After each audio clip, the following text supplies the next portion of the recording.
Le ombre e il buio del Medioevo sono ormai scomparsi. Hanno lasciato spazio ad una nuova luce, lo splendore del Rinascimento. L'uomo ritrova una nuova dimensione. È più sicuro di sé, più attento al suo corpo, più incline alla bellezza, più desideroso di cultura e sapere, più aperto alla gioia di vivere. Ed è in questo tempo, il 1500, così ricco e carico di valori, che anche l'arte minore si risveglia. I pittori veneti dell'epoca si aprono a nuove esperienze e cercano un nuovo stucco che per bellezza e calore si abbini ai grandi affreschi e alle grandi opere dell'epoca. Uno stucco capace di durare nel tempo, uno stucco capace di esprimere una raffinata eleganza.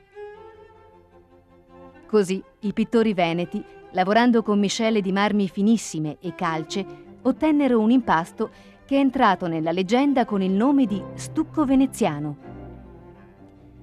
Scoprirono anche una tecnica per applicare questo stucco al muro. Una tecnica che nasconde 1000 piccoli segreti, molta fatica e tanto lavoro. Una tecnica che purtroppo si è persa e dimenticata nel tempo.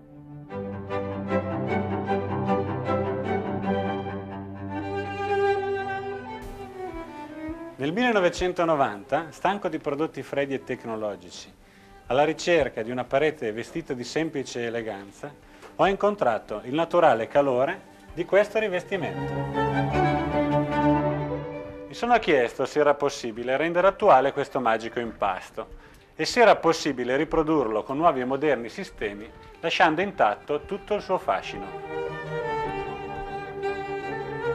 E se era possibile scoprire una tecnica di applicazione più veloce e meno faticosa di quella usata dai pittori veneti del 1500. Sì, è possibile. Dopo anni di ricerche e tentativi ho trovato una miscela, spatola stucchi, simile all'effetto del leggendario prodotto del Cinquecento.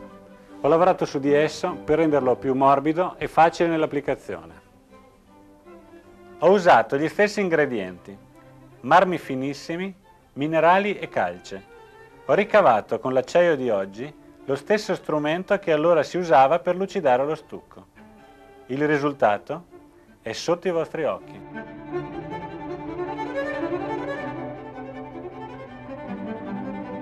Ho creato poi una valigia per il nuovo artista, con tutti gli strumenti necessari, ed ho iniziato la ricerca verso il sistema di comunicazione perfetto.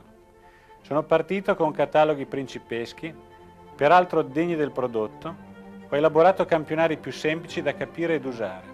Ho riscoperto i colori delle terre colorate naturali con i colori di Portofino.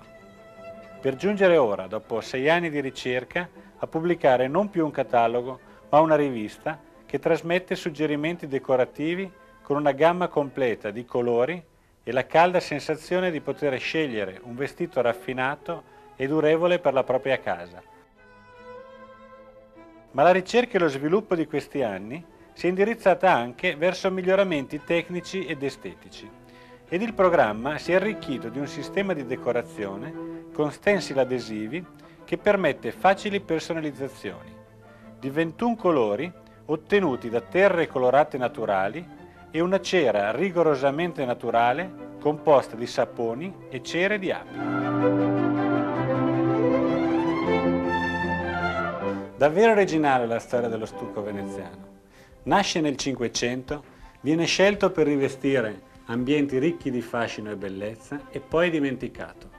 Oggi ritorna a nuova vita, ritorna nel suo massimo splendore. E mi sorge una domanda che ha il sapore della sfida, ma che rivela anche il mio desiderio di creare.